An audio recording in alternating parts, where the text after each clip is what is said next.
여러분 반갑습니다. 다독이는 방카입니다. 제가 한 번쯤은 이 책을 다루고 싶었는데 미루다가 이제야 소개를 하게 됐어요. 독일에 살다 보면은 아무래도 물론 한국에서도 경험할 수 있기는 했겠지만 좀 쉽게 접할 수 없는 일들을 겪게 되는데 난민들을 만나게 되는 것도 그 중에 하나인 것 같아요. 이제 워낙 독일은 유럽에서도 가장 많은 난민을 수용한 국가이기도 하고 아무래도 이 독일어를 배우기 위해서 이제 어학원을 가면은 반에 따라서 좀 다르긴 하지만 절반 이상이 아프가니스탄이나 시리아에서 온 그런 난민들일 정도로 이제 좀 자주 만나게 되고 또 그들과 함께 이제 어학 공부를 하면서 나라의 정세라든지 상황을 직간접적으로 듣게 되는데요. 이제 이번에 또 아프가니스탄의 좀 안타까운 소식을 접하게 되면서 이제 이 책을 다시 한번 또 읽어보게 됐습니다. 이 아프가니스탄에 대한 작가의 자전적 경험을 담은 소설이죠. 연을 쫓는 아이, 오늘 준비했습니다.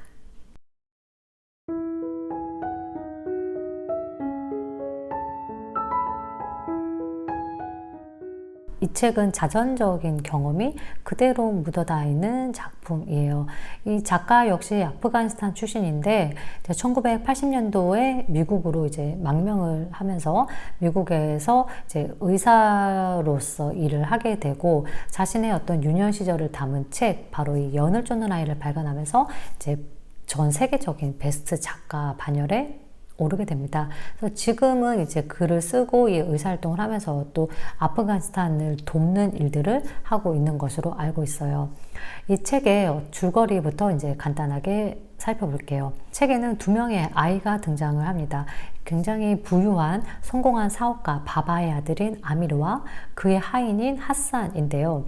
이 두 친구는 성격도 달랐어요. 이 아비르는 좀 근엄한 아버지 그늘에서 약간은 좀 아버지를 무서워하고 소극적인 그런 아이였는가 하면 하산은 능동적이고 적극적이고 좀 쾌활하고 밝은 그런 아이였어요. 성격도 다르고 계급도 다르지만 두 사람은 서로를 너무나 좋아했고 이제 친하게 지내는데 매년 이 아프가니스탄에서는 연날리기 대회가 열립니다. 당연히 이제 우승자에게는 엄청난 영광이 주어지죠. 이 아미르는 아버지에게 잘 보이기 위해서 이제 연날리기 대회에 참여하게 되고 하산의 도움을 받아서 이제 연날리기 대회에 우승을 합니다. 이 우승자가 끊어낸 연을 이제 간직하는 것도 굉장히 중요한 일인데 하산은 바로 이 아미르가 끊어낸 연을 찾으러 쫓아가다가 이제 사라져요. 그래서 하산이 어디 갔지? 하면서 아미르가 하산을 찾아서 이제 막 여기저기를 두리번 하면서 다니는데 바로 이 악당으로 알려져 있는 아셰프 일당에게 잡혀있는 하산을 발견하게 돼요. 하산은 이 연을 빼앗기지 않기 위해서 저항하다가 결국에는 이 아셰프에게 이제 폭행을 당하게 되거든요. 근데 이 장면을 목격했음에도 불구하고 아미르는 도와주지를 못해요. 무서웠고 용기가 없었던 거죠. 그래서 눈을 감아버리고 그냥 집으로 돌아옵니다. 하산을 구하지 못했다는 죄책감에 시달리다가 이제 이게 전혀 반대로 불똥이 튀어서 하산을 아예 그냥 보는 것조차 좀 힘들어진 거죠. 그래서 자신의 물건을 하산이 훔쳤다고 이제 누명을 뒤집어 씌우고 결국에는 이 하산 가족이 아미르의 집을 떠나게 됩니다. 그리고 나서는 소련이 이 아프가니스탄을 침공하게 되면서 이제 평소에 사회주의 체제를 비판했었던 그리고 이제 아주 융성한 자본가였던 이 아미르 집안은 당연히 이제 공경에 처하게 되고 결국에는 파키스탄을 거쳐서 미국으로 이민을 가게 돼요. 여기서 아버지는 아프가니스탄에서의 삶과는 전혀 다르게 힘들게 이제 돈을 벌어서 이 아들을 뒷바라지를 하게 되고 미국에서 이제 아미르는 대학을 졸업하고 결혼까지 하게 돼요. 그리고 아버지가 이제 돌아가시게 되는데 이후에 아버지의 친구였던 라힌캅이라는 분을 만나게 돼요. 그리고 그분으로부터 놀라운 소식을 듣게 됩니다. 바로 잊고 살았던 하산에 대한 이야기였어요. 이 아미르가 아프가니스탄을 떠난 뒤에 결국에는 이 아프가니스탄은 탈레반이 이제 정권을 장악하게 됐고 당시 소수민족이었던 하산은 아미르의 집을 지키기 위해서 탈레반에 저항하다가 결국에는 죽임을 당하고 맙니다. 그래서 이 탈레반에 의해서 하산과 그의 아내가 다 죽게 되고 남아있던 아들은 탈레반에게 끌려갔다는 이야기를 듣게 돼요. 근데 여기서 끝이 아니에요. 더 충격적인 사실은 바로 이 하산과 아미르가 이복 형제였다는 사실입니다. 그러니까 이 과거에 아미르의 아버지께서 소수민족인 그 하자르족의 여인과 사랑에 빠지면서 낳은 사생아가 바로 하산이었던 거죠. 이 엄청난 소식을 듣고 충격에 빠졌지만은 좌절하면서 있을 수만은 없었어요. 바로 이 하산의 아들인 소랍이 아프가니스탄에 여전히 있었기 때문인데요. 소랍을 구하기 위해서 아프가니스탄으로 가요. 아프가니스탄에 갔더니 이미 탈레반이 된 과거에 자신들을 괴롭혔던 아셰프를 만나게 돼요. 바로 이 아셰프가 그 하산의 아이를 데리고 있었고 학대를 하고 있었던 거죠. 그래서 엄청난 고생 끝에 이제 이 아이를 구하게 되고 미국으로 돌아옵니다. 자신의 아들로 입양을 하는데 그 동안에 너무나 큰 충격을 받았기 때문에 이 아이가 실어증에 걸려요. 미국에 쉽게 적응하지를 못하죠. 그때 이제 미국에서 그 아프가니스탄인들 사이에 연날리기 대회가 열리고 이 아미르는 이제 소랍을 위해서 자신이 연을 쫓는 사람이 되어서 뛰어갑니다. 그렇게 이 책은 마무리가 되는데요. 우선은 이 끊어진 연에 대해서 생각해 볼 수가 있겠죠. 이 연을 띄우는 아이, 주인공인 아미르는 항상 이 아프가니스탄 내에서도 기득권을 가진 카슈툰족이었어요. 반면에 이제 끊어진 연을 쫓아가는 아이 하산은 소수민족인 하자르족이었는데 같은 나라에 살고 있는 국민임에도 불구하고 동등하게 인정받지 못하고 차별을 당했고 이런 어떤 그 부족 간의 갈등이 이제 아프가니스탄 내전의 불씨를 키웠죠. 그래서 이 정권을 장악한 탈레반이 바로 이 하산으로 대표되는 하자르족 같은 소수민족들을 탄압했고 또 여성과 아이들의 인권을 무자비하게 이제 짓밟으면서 문제가 되기 시작했죠. 근데 이런 부분에 대해서 이제 미국에 살면서 자신의 나라에서 일어나는 일들을 외면했던 그 주인공 아미르가 이제 다시 연을 쫓아가는 장면을 통해서 어떤 속죄, 화합의 의미를 이 연은 담고 있습니다. 두 번째 관전 포인트는 바로 이 주인공의 성장 과정이에요. 처음에 그 하산이 아셰프에게 괴롭힘을 당했을 때 주인공은 외면했어요. 직접 나서서 도와줄 용기가 없었고 그게 일평생 이 사람을 어떤 힘들게 하는 죄책감으로 자리 잡고 있었는데 마지막에 그 하산의 아들을 구하러 갔을 때는 이제 어른이 되었죠. 그리고 주저하지 않고 바로 이 소랍을 구하기 위해서 뛰어듭니다. 물론 이 아세프에게 엄청나게 이제 구타를 당하는데 그럼에도 불구하고 아픈 게 아니라 오히려 마음이 편안해짐을 느껴요. 왜냐하면은 비로소 속죄했다고 느꼈기 때문이고 그 용서하지 못했던 자신과 화해했기 때문입니다.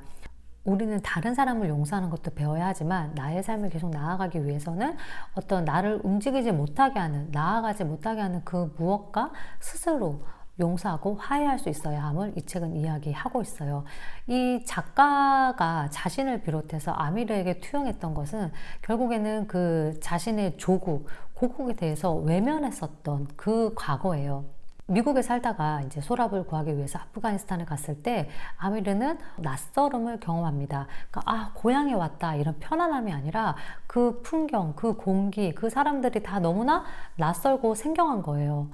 그런데 돌이켜보면은 이 아미르가 유년 시절을 보냈던 당시에도 아버지가 엄청난 부자였고 상류 계층이었기 때문에 보통의 사람들이 사는 모습은 전혀 들여다볼 수가 없었죠. 이런 아미르에게 당신은 늘 관광객이었어요 라는 말을 합니다. 그러니까 이 문장에 이 책이 담고 있는 어떤 주제의식이 고스란히 들어가 있다고 생각해요. 사실 아미르뿐만이 아니죠. 우리 역시도 어떤 이런 아프가니스탄의 사태를 지켜보는 게 관광자의 입장에서 그냥 관망만 하고 있었던 것은 아닐까라고 이 책은 묻고 있습니다. 사실 그 아프가니스탄 문제는 그 나라의 문제지 나랑 직접적으로 어떤 관련이 되어 있는 문제다? 심각하게 생각해 본 적이 별로 없었던 것 같아요. 고백컨대.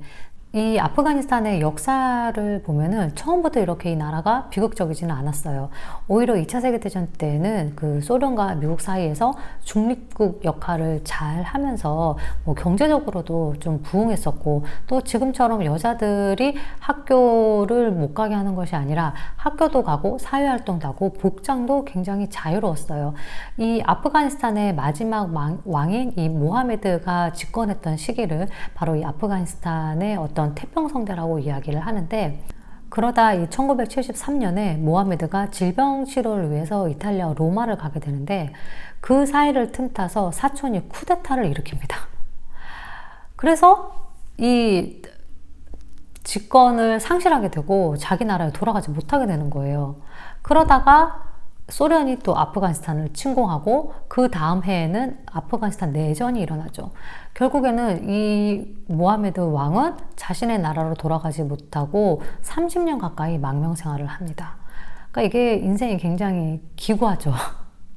2002년에 고국의 땅을 밟을 수 있었는데, 그때는 뭐 이미 이제 노쇠한 이후였기 때문에 어떤 정치적인 역량을 발휘하기가 힘들었죠. 그 사이에 아프가니스탄에서는 계속해서 내전이 일어났습니다. 처음에 이 탈레반이 집결하게 된 것은 마치 독립운동과도 같았어요. 소련이 아프가니스탄을 침공했기 때문에 외세로부터 우리나라를 지켜야 한다. 어떤 그런 나라를 지킨다는 수호적인 경향이 굉장히 강한 그런 집단이었는데, 이제 이게 조금씩 변질되고 강력한 그 이슬람 율법을 발휘하면서 이제 전 세계의 어떤 인권 문제를 낳게 되었고, 무엇보다도 9.11 테러의 배후가 되었던 빈라덴을 이제 숨겨주었다는 것이 발각이 되면서 이제 미국의 침공을 받게 되고 이 탈레반이 무너지게 됩니다. 그래서 이제 다시 아프가니스탄의 평화가 찾아오나 싶었는데, 이제 올해 그 미군이 철수를 하면서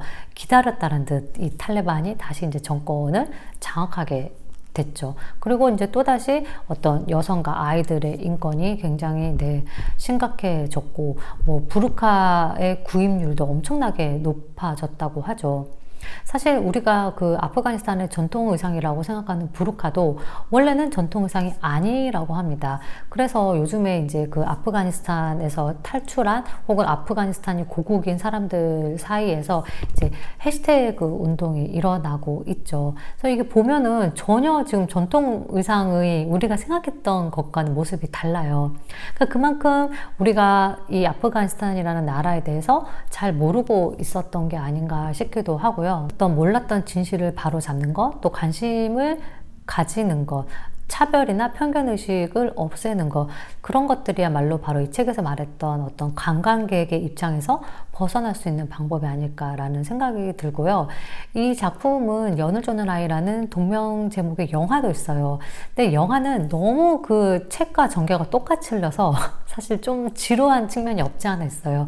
오히려 그 넷플릭스에 파르나바 아프가니스탄의 눈물이라는 애니메이션이 있습니다. 이제 물론 이 책과는 별개의 내용인데, 그 아프가니스탄에서 여자로 태어나서 생계를 위해서 남장을 할 수밖에 없는 여자 아이에 대한 이야기예요. 근데 이게 그 동화적으로 만든 게 아니라 실제 지금도 많은 아프가니스탄의 소녀들이 이제 여자로서는 밖에 나가서 사회활동을 할 수 없으니까 남장을 해서 돈을 벌고 있다고 합니다.